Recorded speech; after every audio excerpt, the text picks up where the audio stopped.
ballerino. Si calmi, signora Gatta, troveremo una soluzione. Sì, Gatta, ma visto che fa tanto il micetto e lo spiritoso, ho trovato la soluzione. Lo sostituirai tu. Chi? Il nostro primo ballerino. Ma io sono un attore.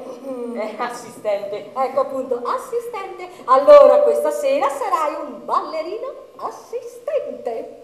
Mio caro, altrimenti ti licenzio. No, non dica quella parola, signora. Vedrà che sarò un discreto ballerino di Cancan. Sapevo che avreste capito immediatamente, subito, appena ti licenzio. Subito.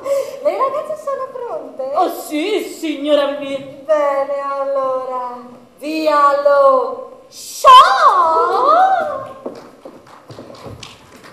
Se per te vivere è una noia o un lavoro che non dà gioia, noi abbiamo un antidoto appropriato, anche se vantarsene è sbagliato. Al cabaret di Vivi te la spasserai!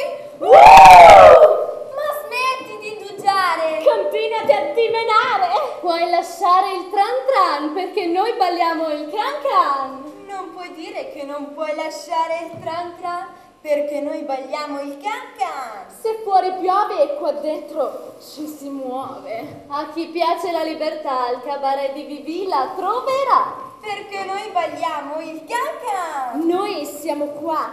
Fateci divertire.